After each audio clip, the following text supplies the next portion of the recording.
the importance of vaccination to protect young people and adolescents from COVID-19. In addition to cases, hospitalizations, deaths, and vaccination status, we also continue to collect, analyze, and report data on genomic surveillance of COVID-19 variants on COVID Data Tracker. In the United States, Delta remains the dominant variant with more than 99.7% of sequenced cases in the country being caused by Delta. There are new variants that continue to emerge as cases continue to spread. And in particular, the AY4.2 variant has drawn some attention in recent days. AY4.2 is a sublineage of the Delta variant that has been recently identified in the UK. And we have, on occasion, identified this sublineage here in the United States, but not with recent increased frequency or clustering to date. CDC is continuing to track lineages and sublineages of Delta and all other variants. Over the past 9 months, as we have previously reported, we have ramped up our sequencing capabilities in partnership with local public health and academic institutions. We particularly monitor for sublineages that could impact therapeutics, such as monoclonal antibodies and vaccines. At this time, there is no evidence that the sublineage AY4.2 impacts the effectiveness of our current vaccines or therapeutics, and we will continue to follow. All of the data I've presented today tell a consistent story. Vaccination remains the best public health measure to prevent the spread of the virus and reduce the likelihood of new variants to emerge. Still, too many eligible Americans, about 65 million of them, remain unvaccinated, leaving themselves and their children, families, loved ones, and communities vulnerable. Please, if you have not yet been vaccinated, join the 189 million Americans who are fully vaccinated against COVID-19 to protect yourself and your family from COVID-19. Thank you. I'll now turn things over to Dr. Fauci. Thank you very much, Dr. Walensky. As you've heard from Dr. Walensky, the extreme importance of getting vaccinated for COVID-19. So what I thought I would do in the next couple of minutes is put a historical perspective upon what she has just said. Namely, what is the historical impact of vaccines in general, domestically and globally, to put it into the context of where we are now with COVID-19? Next slide. If you look at this slide, it is really striking. It lists the important diseases on the left that used to be extraordinarily important and impactful public health problems here in the United States. And in the second column is the estimated annual average number of cases prior to the vaccine for that particular pathogen. And look at the 2020, namely last year, reported cases of each of those diseases.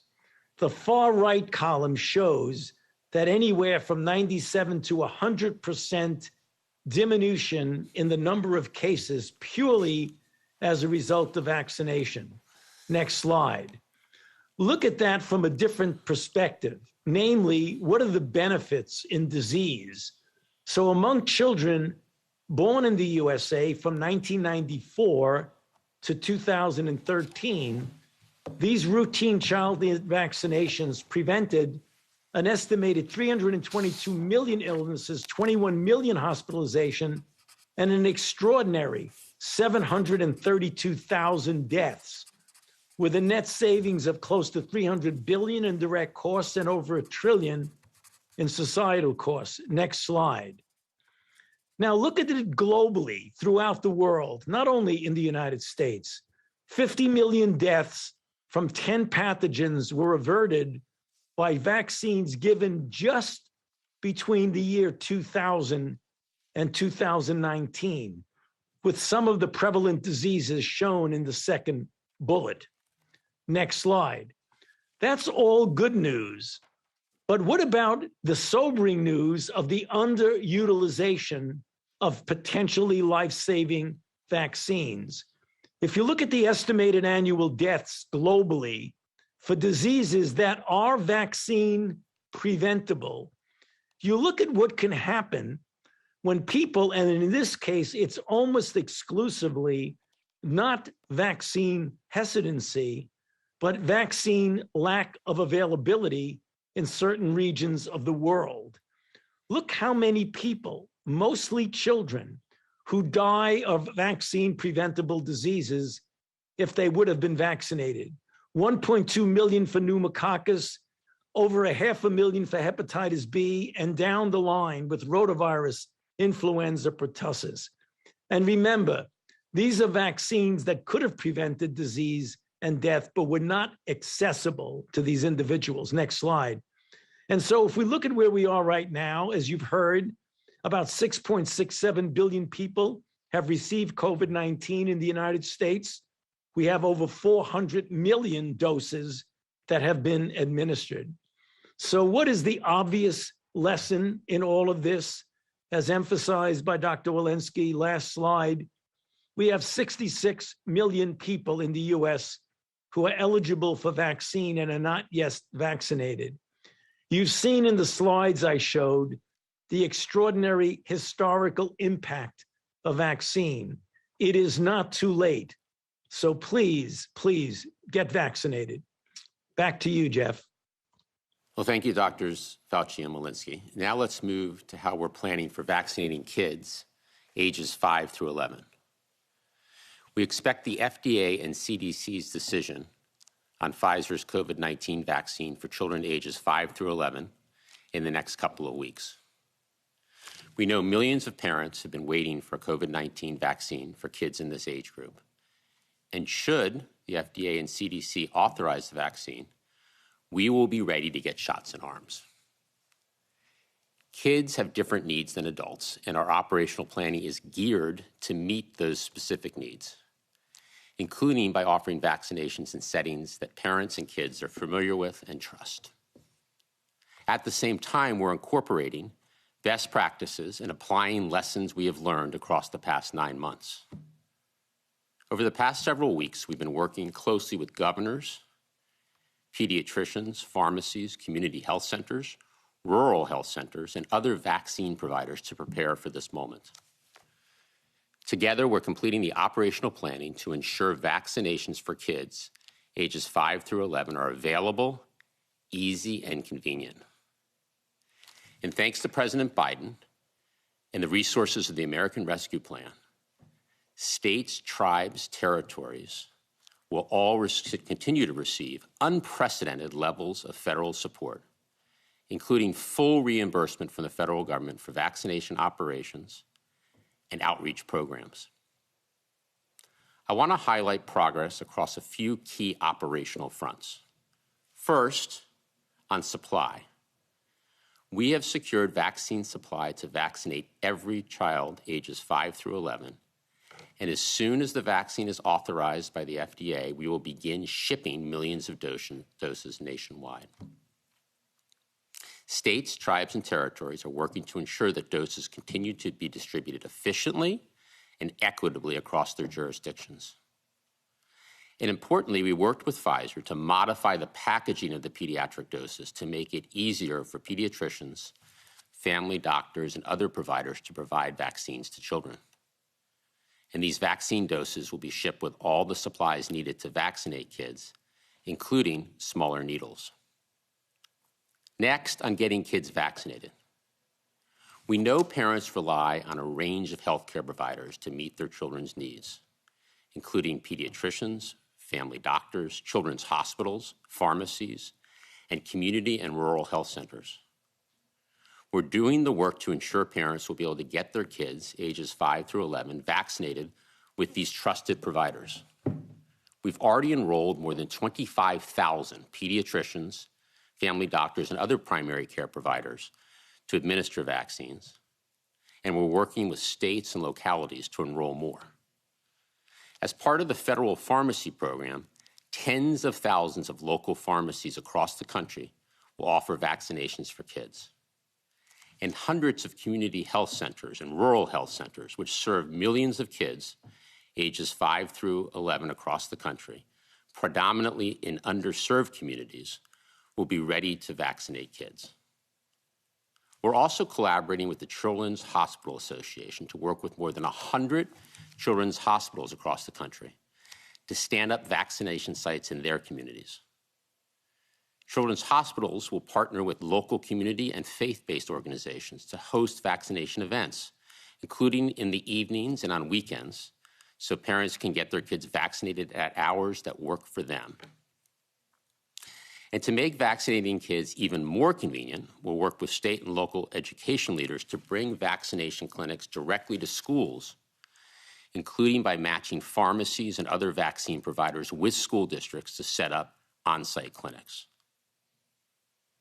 By sending vaccines to pediatricians, pharmacies, community health centers, and rural health centers, working with children's hospitals to host vaccination sites, including on nights and weekends, helping schools stand up vaccination clinics, and deploying mobile clinics to meet families where they are, we will ensure that vaccinations for kids ages 5 through 11 are easy, convenient, and accessible to every family. Importantly, as we've done throughout all of our vaccination effort, equity and fairness will be at the center of our pediatric vaccination program. Finally, while many parents are ready to get their kids vaccinated, we know some parents still have outstanding questions. That's why a key focus of our efforts is raising vaccine awareness and getting parents the facts they need to make the right choice for their kids, including by empowering messengers they trust, such as local pediatricians and family doctors. I'll turn to Dr. Murthy to discuss this in more detail. But before I do that, I want to take a step back. As Dr. Walensky and Dr. Fauci highlighted, vaccines are the very best line of defense against COVID-19. Vaccines are safe, effective, and the way out of this pandemic. Today, we will hit another marker of progress in our fight against the virus. 190 million fully vaccinated Americans. That's more than 2 out of 3 eligible individuals, those 12 and older. And if authorized, Pfizer's vaccine for kids ages 5 through 11 will make an additional 28 million Americans eligible for vaccination. This will move us further along on our path out of this pandemic. Our top priority remains getting more unvaccinated Americans vaccinated. So if you're unvaccinated, please go get a shot. It's free, it's safe, it's convenient. It'll make us all safer and keep us on the right track in our fight against the virus. With that, over to you, Dr. Murthy. Well, thanks so much, Jeff, and it's good to be with everyone again today. As Jeff mentioned, we're really looking ahead to this major milestone of an authorized vaccine for kids age 5 to 11, which the FDA and CDC will discuss in the coming weeks. And I will say that as a parent of a 5-year-old, I'm anxiously awaiting their decision. I also know that many other parents across the country are as well.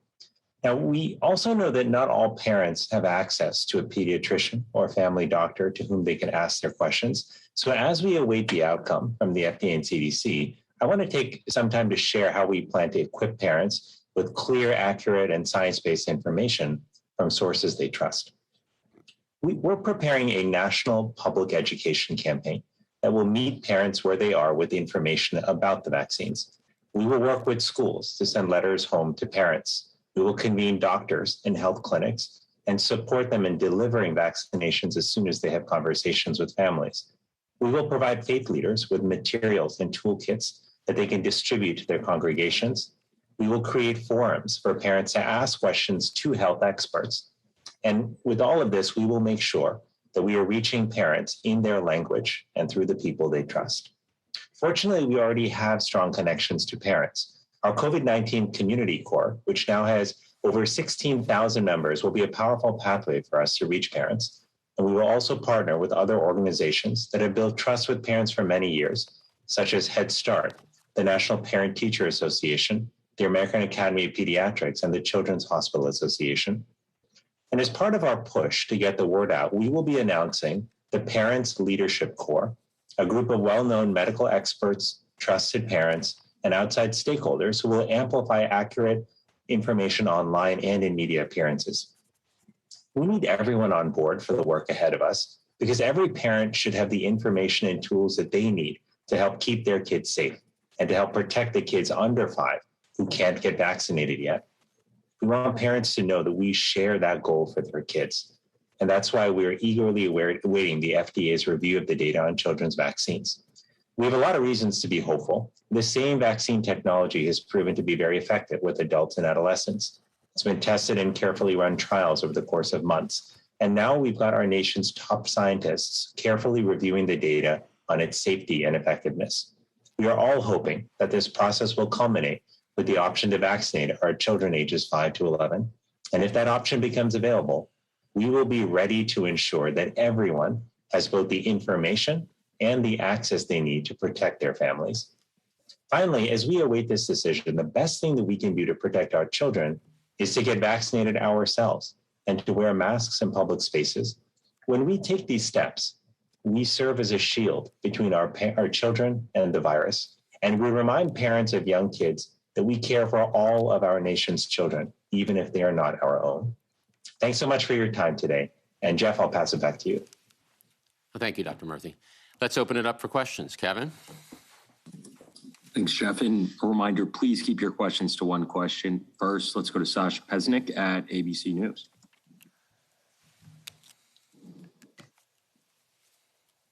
Hey guys, thank you for taking my question. Curious, you talked about the lessons that we've learned so far with other vaccine rollouts. Last time we announced a plan before the regulators authorized the vaccine was with boosters for all by September 20th. And that obviously had some hiccups in it. Is this a similar situation? And what happens if federal regulators decide not to vaccinate kids 5 to 11? No, I think we're actually doing the right thing here as we did before, which is to make sure that we are operationally ready. So to be crystal clear, as I think everybody has emphasized, the decision on authorization is with the FDA and with the CDC. At the same time, we want to be ready. This is actually something we learned from the initial rollout during the prior administration, where the vaccine became approved for emergency use by the FDA and CDC, and then the system wasn't ready to actually put shots in arms. So we are going to be ready pending the FDA and CDC decision. That'll be based on science, but we want to make sure the operations are ready to accommodate kids, as we talked about. The needs of kids are different than adults. And at the same time, we need to make sure we have the supply at pharmacies, at children's hospitals, pediatricians' offices, family doctors' offices, rural clinics, community clinics.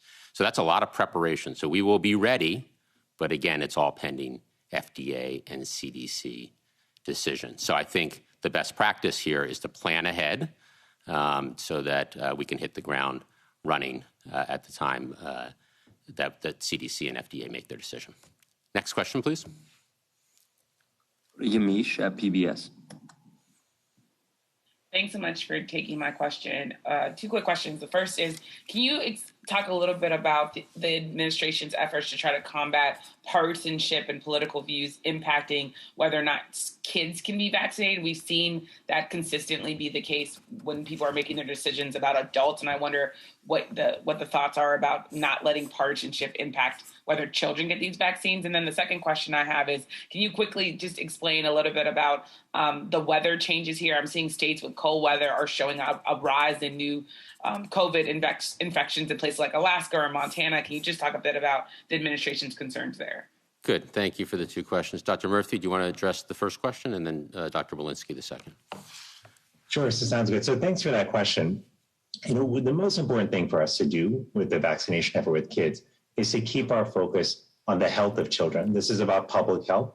It's not about politics. And for many, many years, we have used vaccines as a very powerful tool to save lives, to keep our children healthy, to make schools safer places. And that's what we may have the opportunity to do here based on the FDA and CDC's ultimate recommendation. So what we've got to do, and we've laid out the plans for here, are to make sure that the people who are carrying this message are in fact scientists and doctors and public health experts. These are the folks we know parents want to hear from, and we're working hard to make sure that they get accurate information from voices they trust, because this, again, has to be about our kids and our health and their health. That's what's got to unite us in this effort to vaccinate children. Dr. Walensky on the weather. Right, great, thank you. First, we're really encouraged as we watch the COVID-19 cases come down from this Delta surge in this very moment. But we all know that respiratory viruses, and not just COVID or SARS-CoV-2, but RSV, influenza, other coronaviruses, tend to thrive in winter months and colder weather. So right now is not the time as cases are coming down to become complacent, because we do know colder weather is ahead of us, and we need to do all that we can, including vaccinating those 66 million people who have not yet been vaccinated, all we can in our prevention measures and our vaccination efforts to make sure that we don't become complacent during this period of time. Next question, please. Zeke, AP. Thanks for doing this. I was hoping, do you have a projection of how many of the 28 million 5 to 11-year-olds in the country can be vaccinated, and sort of how quickly that will roll out? Also, is there a sense of sort of the impacts that vaccinating that cohort will have on masking in schools? So you can speak to sort of the benefits along those lines. And then separately, Jeff, I was hoping you might be able to address the potential some of the reporting regarding travel impacts on this different topic, disruptions at TSA and airlines ahead of the travel season from vaccine mandates. Is the administration? Oops, I think we lost Zeke, but why don't we start with the number of kids, and then Dr. Walensky, I'll turn to you on schools, and then I'll come back on, I think, what the last of Zeke's questions. So, our goal here is to vaccinate as many kids 5 to 11 years of age as possible, because we know, as Dr. Walensky will expand upon, that vaccines are our path to accelerate out of this pandemic. We have a supply for 28 million. That's all kids ages 5 to 11 years old. There are many families that are eagerly awaiting the opportunity to get vaccinated. And as Dr. Murthy said, there's also some families with questions.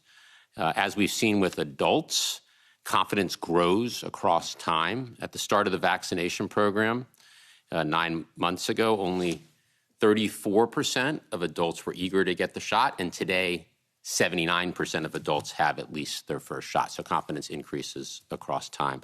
Operationally, if authorized by the FDA and CDC, we will be ready, as we talked about. We have the supply. We'll make it convenient and easy for parents and kids by bringing vaccines to pediatricians' offices, schools, rural health clinics, pharmacies, and children's hospitals.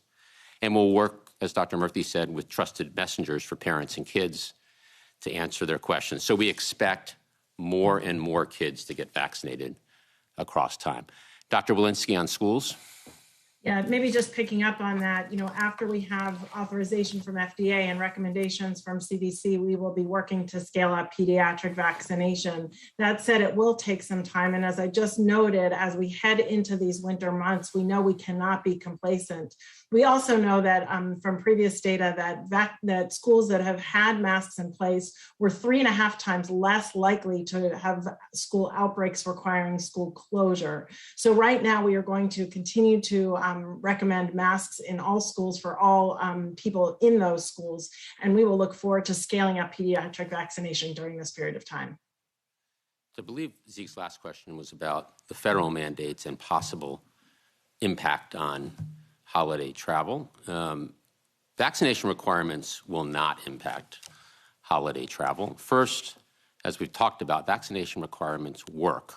They've increased vaccination rates by 20+ percentage points to over 90% in most organizations. And as with any deadline, we expect to see an increase in compliance toward the end of that deadline as we approach the deadline.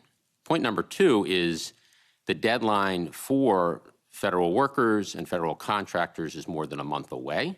Federal workers have until November 22nd to get fully vaccinated. The federal contractors' deadline is actually a couple weeks past that, December 8th. And many federal contractors have already stepped up to require vaccination, including most of the major airlines. The third point is for the small number of people who do not comply by the deadline, the first step is a period of education and counseling. It's important to remember that this is a process, and the point here is to get people vaccinated, not to punish them. So agencies will not be removing employees from federal service until after they've gone through a process of education and counseling. And just like federal agencies, contractors will follow standard processes for accommodations and enforcement among their employees. So the bottom line is this: the requirements for federal workers and contractors will not cause disruptions to government services that people depend on. Agencies have the flexibility necessary to enforce the mandate without impacting critical operations. And we all know, as we've talked about over and over again, getting more people vaccinated and vaccination requirements are very effective tools will accelerate the path out of the pandemic. Next question. Let's go to Cheryl Stolberg at the New York Times. Hi, thank you for taking my question and for doing this call. Two questions. First, we know that the younger the age, the less likely people are to be vaccinated.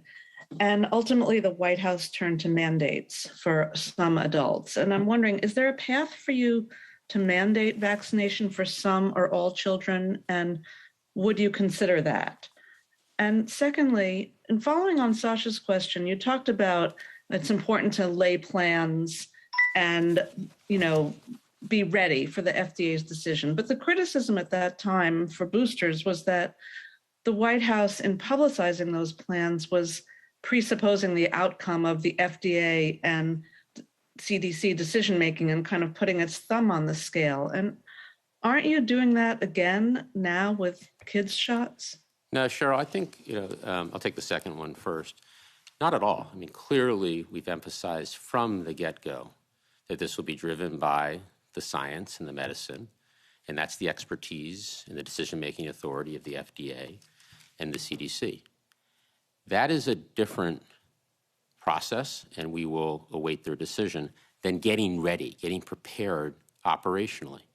Governors working with their teams to make sure that they have the right set of pediatricians and family doctors lined up to receive the vaccine, working with children's hospitals, making sure that we have the community health centers ready to receive supply and have scheduling systems in place. So getting operationally ready is different from the FDA and CDC decision-making process. And we are operationally ready, but the decision on the authorization is clearly with the FDA and the CDC. And I think this is a best practice. This is the right way to do things, to be operationally ready, and at the same time, obviously, to defer the science and the decision-making to the CDC and the FDA. And I think we learned that lesson, as I said earlier, from the prior administration, where the decision was made by the FDA and CDC, and the operations weren't ready. And that meant that adults at the time were not able to receive their vaccines as efficiently, equitably as possible.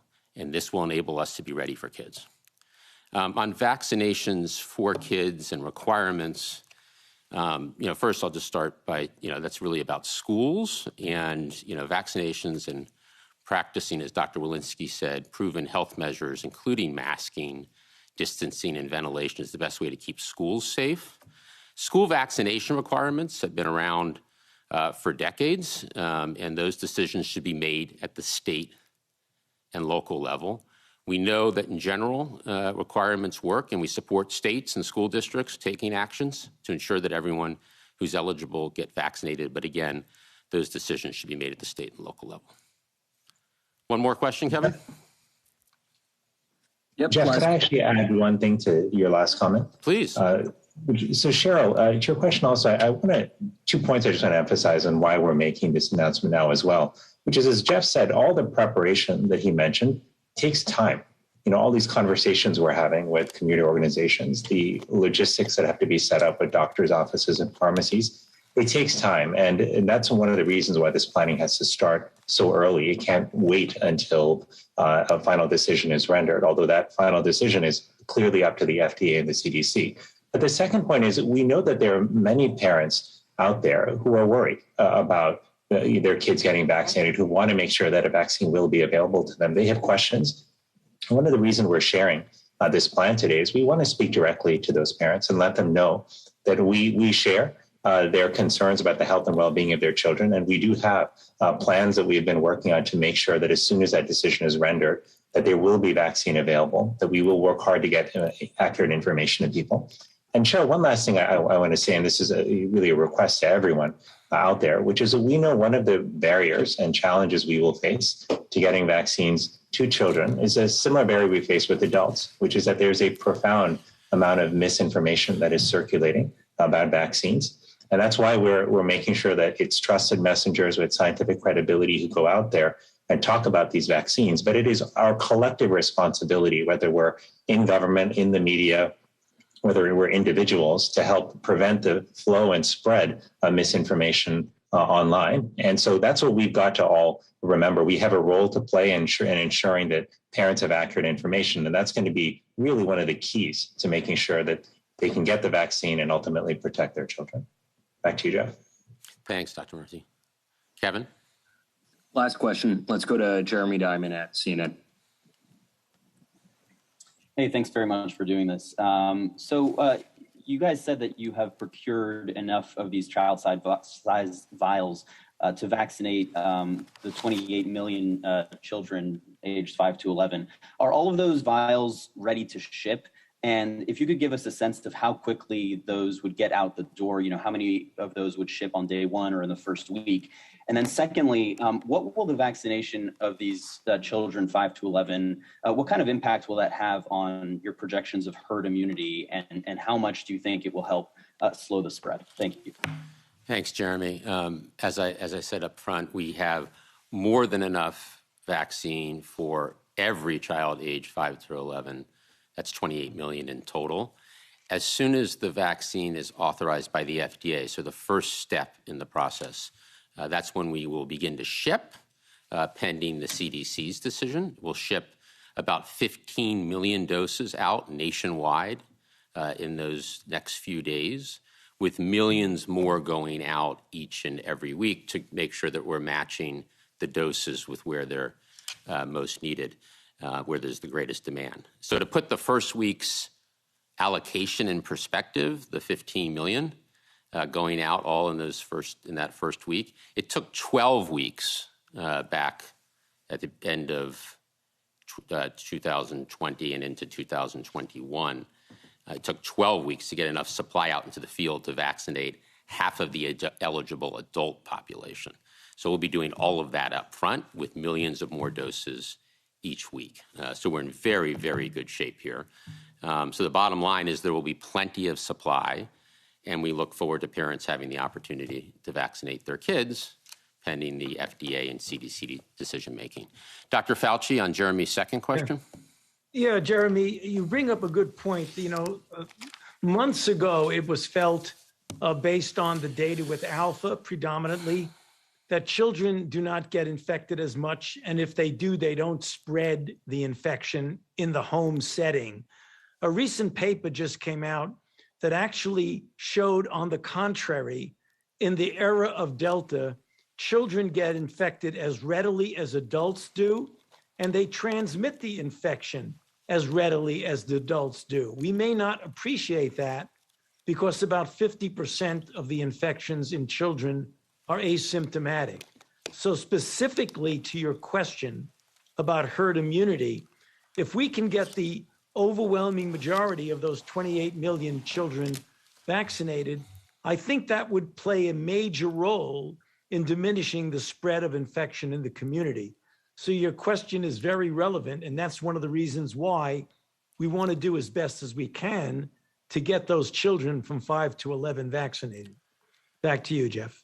Thank you, Dr. Fauci, and thank you, everybody. We look forward to our next briefing.